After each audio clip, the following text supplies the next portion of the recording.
everybody, it's me again, Kim Ridge, Life as You See It. I am going to make Brussels sprouts today. A lot of people don't like Brussels sprouts, and I didn't either until I cooked them the correct way.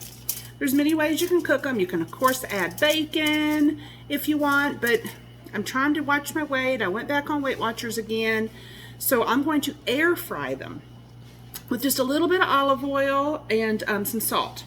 So what I did is I buy all my stuff at Aldi. I love Aldi. I bought these right here, Brussels sprouts in a bag. And a hint, the smaller the Brussels sprout, the less bitter they are. Sometimes you see them great big ones and they're not as good as these little ones. I like the little ones better. So what I'm doing is I'm cutting them. Let me move this down so you can see my board here. I'm cutting these kind of like a shred. So when you cut them, they're going to just kind of shred apart. And they're going to kind of look like this. They're just going to shred, and then I'll break them apart as well. And then I do take out the center part that's hard. There's no need for that. You don't need that. This part, you don't need it. Throw the butt away. So just pull all the little pieces off until you get to that real hard part in the middle. Then I pitch it. You don't need it. So it'll just shred and it'll kind of look like cabbage, kinda, but it don't taste like cabbage because I don't like cabbage. So that's what I do. And right now I'm preheating my air fryer at 350. So I'm preheating the air fryer as I'm cutting these up. And I always put them, I make a little foil pan, I guess you'd say, to put in the air fryer. That way it's easy to pick up because these little pieces will fall through the grate of your air fryer. So I'll put them on this and then I'll spray that with a little bit of olive oil spray. That's the best. You know what? I didn't get my olive oil spray. Let me grab it. Excuse the mess behind me there. So I just buy this on Weight Watchers, a spritz or zero. So just kind of just coat it enough. Then you can just kind of pick them up and just sprinkle them in here. Now you can cut up onion if you want to in this, but when I do in the air fryer, I just prefer the Brussels sprouts with a little bit of salt and maybe a little bit of pepper. I actually do quite a few of these because I will eat the daylights out of these. Now once you air fry them, they're going to be like little crispy slivers. They're so good. I mean, I cook them for about 10 minutes, 8 to 10 minutes. Really, it just depends on how crispy you want them. Sometimes they'll get too brown and they're a little burnt tasting, but try 8, see how you like it. You might even want less, depending on how you like your Brussels sprouts, if you don't want them crunchy. I kind of like them crunchy because they're almost like chips. And then we have that salt, and I use kosher salt. Coarse ground kosher salt. That's the only salt I actually use. It just makes everything taste better. It's bigger pieces. So I'm just pulling, like I said, I'm kind of breaking them apart a little bit, making sure that hard part's not in there. And really, it depends on how many you want of these. I'll probably do, I don't know, like a dozen or so of them. But you just kind of cut them a little bit thinner. And then you just get the little shreds. Now on Thanksgiving, when you can do this, of course, you know, you want to splurge a little bit on Thanksgiving. You don't necessarily want to eat right, or I don't. You can do the same thing here, but fry you some bacon. And once the bacon's done, pull it out of the skillet, chop it up, you know, into pieces, pull it out of the skillet, and then throw you in some chopped onion. I usually use sweet onion, but you can use, I wouldn't use red, but you could use whatever onion you want. Or I've even been known to use those frozen onions in the freezer section, which they're awesome.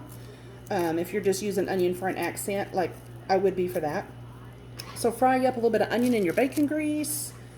And then when that's done, throw these in, shredded like this, and just fry the living doo-doo out of them. And salt, a little bit of pepper if you want, and other seasonings if you like too.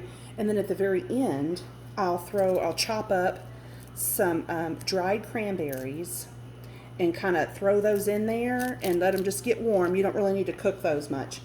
And for Thanksgiving, oh, it just gives it such a good holiday flavor and everything. Then, of course, if you want to make them when it's not the holidays, just leave out the cranberries. Or you can put them in, whichever you prefer. Because I really like the cranberries. It gives it a nice sweetness, but not, you know, sugary sweet. And it's still okay on your Weight Watchers if you're doing Weight Watchers, but do point for the cranberries and don't use a whole lot because they are kind of high in points. But okay, I think that's probably enough. And this is what I did, okay? So now I'm going to spray a little bit more olive oil on it. The little, just this, like I said, the little olive oil spray. If you don't like olive oil, that comes in all kinds of different things. And just kind of toss them around. You just want to coat them just lightly with that olive oil spray. If you don't have the spray, just use regular olive oil. I just like the spray because I can't overdo it with the spray. Sometimes you'll overdo it with the regular olive oil.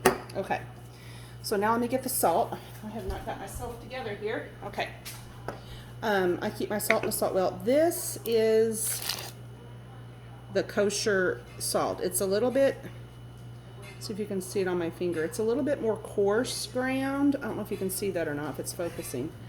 But that's what I prefer. And I'm just going to sprinkle this around.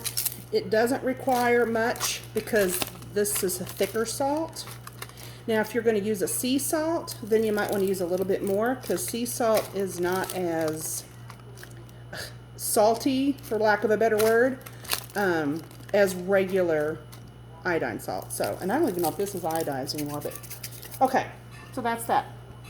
My air fryer is done heating, so I'm going to go in there. I'm going to pop this in for 8 minutes or so. Just kind of check on it every once in a while. Shake them around like this in the air fryer, and then I'll show you what they look like, and I'll come right back. All right, I'm back. And this is, I actually did these for 5 minutes. 5 minutes, not 10. 5 minutes. I don't know if you can see or not. Can you hear them?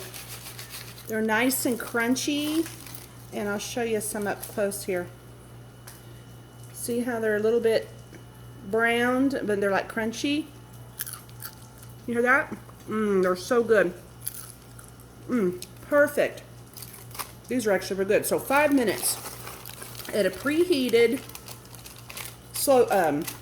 not slow cooker, air fryer at 350, preheated 350 for 5 minutes is what I did these on. And they turned out perfect. Now I'm going to pair that with a piece of salmon that I'm actually cooking right now. In one of my little skillets. Actually, I'll kind of bring this over and kind of show you the salmon. There we go. Cook this probably for about 4 minutes on the skin side down, pretty hot. You want it to get a good crust, crunchy bottom. Flip it. Don't cook it as long on this side because of the seasoning. It could burn really easily. Pair it with that. And I've got some corn left over from last night. I might warm that up and have with it. Perfect. Hope y'all enjoy. Bye.